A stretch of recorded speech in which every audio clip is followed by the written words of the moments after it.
There's a moment that happened on The Voice that nobody talks about. 3 coaches. 3 shattered marriages. 3 people barely holding it together under those bright lights. And one of them just made a decision that's making everyone ask the same question. Why would you walk away from everything at the peak of success? I must be dreaming, you're gone. Emmys on the shelf, millions watching daily. But behind that smile was something the cameras never caught. Something Blake and Gwen understood without saying a word, because they'd been there too. Broken. Exhausted. Pretending. What doesn't kill you makes you stronger. Stand on. Blake left The Voice. Gwen stepped back. And Kelly? She shocked everyone. But here's the part that'll wreck you. The real reason she walked away has nothing to do with what the headlines said. And everything to do with 2 kids and moments you can't get back. This story is going to make you rethink everything you thought success meant. Keep watching. Ooh, your kisses, sweeter than honey. 1. Performance. 1 moment. And suddenly the girl who couldn't afford her electricity bill is standing on a stage with confetti raining down while millions of strangers cheer her name. America picked her. But here's the thing nobody ever mentions. The second you win is exactly when the real pressure actually begins. Think about that for a sec. You go from being completely invisible to being absolutely everywhere overnight. Every magazine wants your face on the cover. Every radio station plays your voice on constant repeat, and everyone just expects you to handle it perfectly. No training manual, no adjustment period, just perform and figure it out as you go. And Kelly did exactly that. For years and years, she delivered everything they asked for. Album after album, tour after tour. She built something that should have felt like a fairy tale come true. But here's where things get messy, because behind every smile she flashed on those stages, there was a whole life quietly falling apart when nobody was watching. Let's talk about what was really going on when the camera stopped rolling. Kelly married Brandon Blackstock back in 2013, and from the outside looking in, it looked absolutely perfect. He managed her entire career. They had 2 beautiful kids together. In interviews, she'd talk about him with this glow that seemed so genuine you couldn't help but believe in them as a couple. Fans believed in it, the industry believed. Honestly, I think Kelly really believed it too, but believing in something don't protect you from reality hitting hard. Stay too far from the sidewalk. The divorce news dropped in 2020, and it wasn't one of those quiet, amicable celebrity splits where everyone stays friends and posts nice things about each other. Nah, it was messy. Really, really messy. Custody battles that dragged on for what felt like forever. Financial disputes making headlines for months on end. Accusations flying back and forth, constantly. And through all of it, Kelly still had to show up to work. Every single day. Imagine that situation for a second. Your marriage is completely imploding around you. Your kids are caught right in the middle of legal warfare. Lawyers blowing up your phone every few hours with more bad news. And then someone knocks on your dressing room door and says, "You're on in 5 minutes." And you gotta walk out there with a big smile and be America's favorite friend for an hour. That's the part the audience never gets to see. That weight nobody really understands unless they've personally carried something like it. But wait, because Kelly's story connects to something even bigger happening.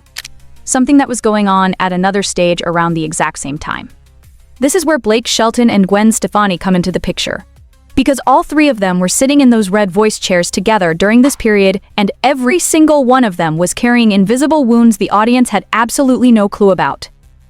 Blake was going through his own personal devastation right around then. His marriage to Miranda Lambert had just ended. 15 years of building a life together with someone. Poof. Gone just like that. The whole country music world was in complete shock over it. These 2 were supposed to be the golden couple, the ones who actually made it work. And suddenly Blake's showing up to set looking like a man who hasn't slept properly in weeks. Gwen was drowning in her own mess, too, at the same time. Her divorce from Gavin Rossdale was playing out in every tabloid you could find at the grocery store. 13 years together, 3 kids caught in the middle. And now she's starting completely over in her mid-40s with the whole world watching. There she is, sitting just a few feet away from Blake, both of them pretending everything's totally fine, both of them breaking apart inside. Here's something kind of wild to think about, though. What if The Voice wasn't just good television for ratings? What if it actually saved these people somehow? Because something started happening between Blake and Gwen that nobody expected at all. Not the producers who planned everything. Not the fans watching at home. Definitely not the 2 of them. Two completely broken people somehow finding each other right in the middle of all that chaos and pain? Looking across those red chairs and recognizing something really familiar in each other's tired eyes. Pain. Real, genuine pain. The kind you simply can't fake or hide no matter how hard you try. But this ain't a love story yet. Not quite. Because before we get to any of the healing parts, we gotta really understand the breaking first. And Kelly's breaking was only just getting started at this point. The talk show was supposed to be her fresh start, you know? After everything with the divorce fallout, this was Kelly's big chance to build something totally new from scratch. Something that was actually hers and hers alone. No manager husband making all the important decisions for her. No label executives breathing down her neck constantly. Just her and a microphone and a real chance to connect with regular everyday people every single day. And man, did it work beautifully. The KellyClarkson show blew up almost immediately after launching. Audiences absolutely loved her for who she actually was. The authenticity felt so real compared to other shows. The way she'd randomly burst into song right in the middle of an interview, the genuine reactions that felt nothing like the polished fakeness you typically get from other daytime hosts. Kelly wasn't performing some character someone wrote for her. She was just being herself. And people could feel that difference instantly. But here's what success does that nobody ever really warns you about properly. It multiplies on itself. One season naturally turns into two. Two turns into five before you know it. The schedule gets tighter and tighter every year. The demands get louder and more constant. And those precious moments you swore to yourself you'd always protect, they start disappearing one by one until they're gone. You got the best of me. Think you've had the last laugh. They were growing up. Fast. Way too fast. And Kelly was watching it happen mostly through phone screens and rushed FaceTime calls squeezed between show segments. Birthday parties she couldn't actually make it to in person. School plays where she caught maybe the last 5 minutes, if she was lucky. Bedtime stories she had to tell from lonely hotel rooms 2,000 miles away from home. This is the trade nobody ever really talks about openly. You can absolutely have success. You can have meaningful impact on people. You can have millions of viewers who genuinely feel better because of something you created for them. But you cannot have absolutely everything at once. Something always ends up paying the price eventually. And for Kelly, the price was becoming the very thing she started working so hard for in the first place. She wanted to provide for her family properly, to give her kids all the opportunities she never had growing up poor in Texas. But somewhere along the way, the work that was supposed to serve her family started stealing from it instead. Taking more than it gave back, and that realization doesn't hit you all at once like a truck. It's slow and gradual. It's quiet and sneaky. It's the look in your kid's eyes when you say, "Maybe next time, sweetie," for the 10th time that month. It's the way your own voice starts sounding hollow and unconvincing when you tell yourself this situation is all just temporary. Now here's the part that ties absolutely everything together. Because Kelly wasn't the only one facing this impossible choice during this time. Blake and Gwen were both wrestling with the exact same demons privately. Different stages and different careers, sure, but the same fundamental battle happening underneath it all. Blake had spent years living constantly on the road, endless tours that all blurred together after a while, promotional circuits that never seemed to end, awards shows he couldn't even remember attending. And after his divorce from Miranda became final, he started asking himself questions he'd never really let himself ask before. What was any of this actually for in the end? Platinum records hanging on walls can't hold you when you're lonely at 3 in the morning. Standing ovations from strangers can't tell you they love you and mean it. Fame can't raise your kids or keep you genuinely warm. This might come out a little crazy, a little sideways, yeah. She'd been famous since she was only 26 years old. That's 3 entire decades of her life spent living in the spotlight constantly, no doubt taking over the world. Then her solo career, fashion lines with her name on them, reality shows eating up her time. And suddenly, she's sitting there in her 50s genuinely wondering if she even knows who she actually is anymore when there's no camera pointed directly at her face, the 3 of them. Kelly, Blake, Gwen, all circling around the exact same painful truth from their own different angles. Success had given them absolutely everything they thought they ever wanted out of life, and then it started demanding things back that they simply couldn't afford to give anymore. But here's where the story takes a real significant turn. Because while Blake and Gwen managed to find something unexpected in each other, Kelly was facing her personal crossroads completely and totally alone. And that kind of loneliness, that's a whole different type of heavy weight to carry. Blake had someone special to come home to now. Someone who understood all the pressure without ever needing any detailed explanation.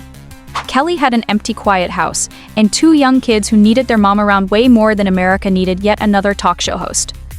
So what actually happens when you finally stop running long enough to actually hear your own thoughts clearly?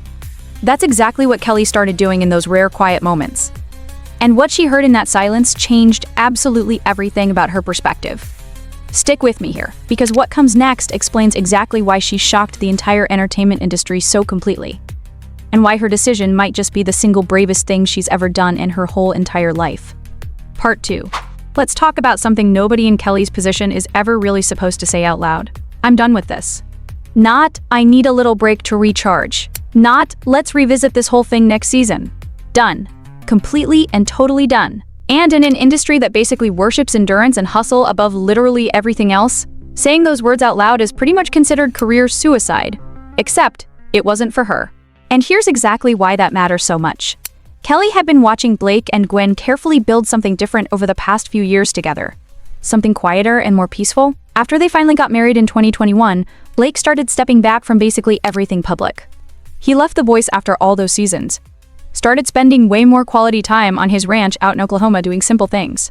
And instead of his career completely collapsing, like every industry person confidently predicted would happen, he actually seemed genuinely happy. Like really truly happy. Not the kind of happiness you perform for a quick interview clip, the kind you actually get to live every single day. I swear I could be happy anyway. That's a pretty powerful thing to witness when you're drowning yourself in obligations. Watching someone else choose themselves first and actually survive it completely intact. Watching them walk away from the whole demanding machine and somehow come out the other side more whole and complete than they were before, it plants a seed somewhere in your brain. And for Kelly, that particular seed started growing roots she simply couldn't ignore anymore no matter how hard she tried. But walking away from something you built entirely with your own two hands is terrifying in ways that don't make logical sense from the outside looking in. That talk show wasn't just a regular job to her, it was living proof. Proof that she wasn't just some random singer who got lucky on a reality show 2 whole decades ago. Proof that she could completely reinvent herself successfully. Proof that the ugly divorce didn't break her spirit even when it felt like it absolutely would. Letting go of the show meant also letting go of all that validation it provided her. And here's the thing about validation that nobody warned you about. It's a hungry beast that never ever gets full, no matter how much you feed it. The more attention you give it, the more it demands from you. 1 successful season means you now need 2 just to feel that same high again. 2 Emmy Awards means you need 3 to feel validated. The goalpost just keeps moving further and further away, and you keep desperately chasing it, completely convinced that the next big achievement will finally be the one that makes you feel truly whole inside. Spoiler alert though, it never actually does that for anyone. Kelly knew this deep down in her gut.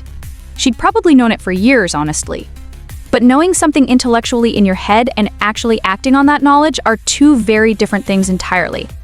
Gwen had talked about this exact stuff publicly before in various interviews.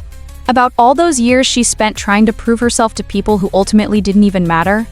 About the complete exhaustion of constantly performing strength and confidence when she felt anything but strong inside her own heart. That's the cruel irony of the whole situation, right? The exact same qualities that made these artists so successful in the first place, the intense drive, the relentless work ethic, the stubborn refusal to ever quit on anything, were the same things now threatening to completely destroy them from the inside out. The skills that build empires eventually start demanding a price that no empire is actually worth paying. So Kelly started making small changes in her life, little boundaries that felt absolutely revolutionary at the time she set them. Leaving the set at a reasonable hour instead of staying until midnight every night. Actually protecting her weekends for family time for once. Being genuinely present and engaged when she was with her kids, instead of mentally rehearsing tomorrow's show segments in her head. And something kind of strange and unexpected happened. The world didn't end at all. The show kept running just fine without her constant overtime. The ratings held perfectly steady. The sky didn't fall apart because Kelly Clarkson decided to take a breath for once in her crazy life. But more importantly than any of that external stuff, she started feeling like herself again finally. Not the character she had been forced to play every single day for years, her actual genuine self. This is exactly where most people get it completely wrong when they think about burnout. They assume burnout is just about being physically tired and needing rest. It's really not though. Burnout is fundamentally about disconnection from yourself. It's about waking up one random morning and suddenly realizing you don't even recognize your own life anymore. The schedule feels familiar enough, all the routines are well practiced. But you're not really in there anymore as a person. You're just mechanically going through motions that were designed by a version of yourself who doesn't even exist anymore. The official announcement came way quieter than anyone honestly expected it would. No dramatic press conference with flashing cameras everywhere. No tearful goodbye episode milked for every possible rating point they could squeeze out. Just a simple, straightforward statement released to the media. After this current season ends, the Kelly Clarkson show would continue with a brand new format and direction, and Kelly herself would be stepping back to focus on her music career. Her kids. Her actual real life outside the studio. The internet had opinions about it, obviously, because the internet always has strong opinions about everything. Some people called her decision brave and inspiring. Some called it a powerful example for others. Others called it ungrateful and tone-deaf. Must be nice to just walk away from millions of dollars like that. Some of us regular people don't have that kind of luxury, you know. And those kinds of comments stung quite a bit, even if Kelly never admitted it publicly. Because they completely missed the whole point of what she was doing. Walking away wasn't about having enough money saved up in the bank to comfortably quit working. It was about finally having enough self-awareness to recognize when something you genuinely love has slowly and quietly turned into something that's actively hurting you. That's not some luxury reserved only for rich celebrities. That's basic survival instinct, and every single person deserves access to that. Here's where Blake and Gwen's story becomes really important and relevant again, because they proved something crucial that Kelly desperately needed to see with her own eyes first. You can actually leave the spotlight behind and still matter to people. You can choose quiet and still have real meaningful impact. You can openly prioritize your family without becoming completely irrelevant overnight. Blake went from being literally everywhere all the time to being really selective and intentional about what projects he takes on. And somehow that approach made everything he chose to do feel way more special and meaningful. When he shows up somewhere now, it actually means something significant. When he drops new music these days, people really pay attention because it's become rare. The scarcity he created actually built more value than constant overexposure ever possibly could have. Gwen discovered the exact same liberating truth for herself. Her music comes from a totally different and healthier place now, not from desperate attempts to stay relevant or prove something to demanding label executives. Just pure, honest expression from her heart, simple and real. The kind of creating that actually fills you up inside rather than draining you completely dry every time. Kelly watched all of this transformation happening right in front of her. She saw these two people she cared about carefully rebuild their entire lives from the painful wreckage of their difficult pasts. She watched them consciously choose each other and choose their family over the industry machine that had consumed their lives for multiple decades. And she finally realized something really crucial. The path actually existed and was possible. Someone had already successfully walked it before her. But here's what makes Kelly's particular choice different from theirs. And honestly, maybe even significantly harder. Blake had Gwen by his side. Gwen had Blake supporting her. They got to rebuild their lives together as a real team. Kelly, though? She's rebuilding her entire life completely alone. After the painful divorce. After all those ugly public custody battles. After absolutely everything she went through. She's standing at this massive life crossroads, totally by herself. That takes a completely different kind of strength entirely. The kind you simply can't borrow from a loving partner. The kind you gotta somehow find somewhere deep inside yourself when there's nobody else standing next to you telling you that you're definitely making the right call. Some dedicated fans noticed subtle changes in her before any official announcement ever came out publicly. The show had this noticeably different energy in those final months of taping. Kelly seemed somehow softer and more present. A little slower and more deliberate. She'd linger in conversations with guests just a beat longer than the format technically allowed for. She'd ask genuine, curious follow-up questions that definitely weren't written in any script. These little authentic moments of real human connection that felt way more important than just surface entertainment. Those moments weren't random accidents at all. Those were a woman quietly savoring something precious she knew was ending soon. Saying her personal goodbye in 1,000 tiny meaningful ways before the actual public goodbye ever came. Here's what I really want you to truly understand, though. This story isn't actually about Kelly Clarkson specifically, or Blake Shelton, or Gwen Stefani. Not really when you think about it deeper. This story is fundamentally about you and your own life. It's about that demanding job you keep telling yourself is just temporary, even though it's already been years now. That sacrifice you keep making because someday it'll supposedly all be worth it in the end, right? That quiet, persistent voice in your head you keep silencing because you're way too busy and overwhelmed to actually listen to what it's desperately trying to tell you about your life. What exactly are you missing out on while you're busy proving yourself to people who probably wouldn't even bother showing up at your funeral? What precious moments are slipping right past you while you chase milestones that just keep multiplying forever? When was the last time you genuinely felt like your true self instead of just playing some character in your own life story? These aren't comfortable questions to sit with at all. Kelly actively avoided them for years and years. Blake drowned them in whiskey and endless work commitments. Gwen buried them deep under packed schedules and constant professional obligations, but the questions don't just magically disappear because you choose to ignore them completely. They wait around, really patiently actually, until you're finally ready to answer them honestly, and the honest answer, when you actually let yourself hear it clearly, usually isn't that complicated at all. It's just absolutely terrifying to face, because it almost always means changing something you've built your entire identity around. Walking away from something that everyone else openly admires about you, choosing invisible quiet moments with people you love over visible achievements that strangers applaud. Kelly's kids aren't going to remember someday that their mom won an Emmy Award. They're going to remember whether she was actually there for the moments that really mattered in their lives. Blake and Gwen's children won't care at all about platinum records hanging on walls. They'll remember family dinners and lazy Saturday mornings and parents who actually showed up when it counted most. That's the trade. That's always been the trade for everyone. And the only question that actually matters is whether you're making it consciously and intentionally, or just letting it happen to you on autopilot without thinking. So here's what I want to leave you with today. Not advice, really. Not some tidy packaged life lesson. Just a question that might be worth sitting with quietly for a while. What would walking away actually look like in your own life situation? Not quitting everything in some dramatic blaze of glory. Not burning bridges or making grand public gestures. Just simply choosing differently going forward. Protecting something precious you've been quietly sacrificing. Showing up somewhere important you've been noticeably absent. Kelly made her choice finally. Blake made his years ago. Gwen made hers too.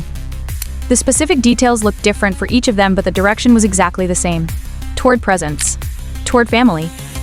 Toward a version of success that actually feels like living instead of just surviving each day. Your version is going to look completely different from theirs, obviously, but the fundamental choice is exactly the same. And only you know deep down if you're actually ready to make it. Drop a comment below and tell me what you're wrestling with right now. Because sometimes the bravest thing we ever do isn't making the choice itself.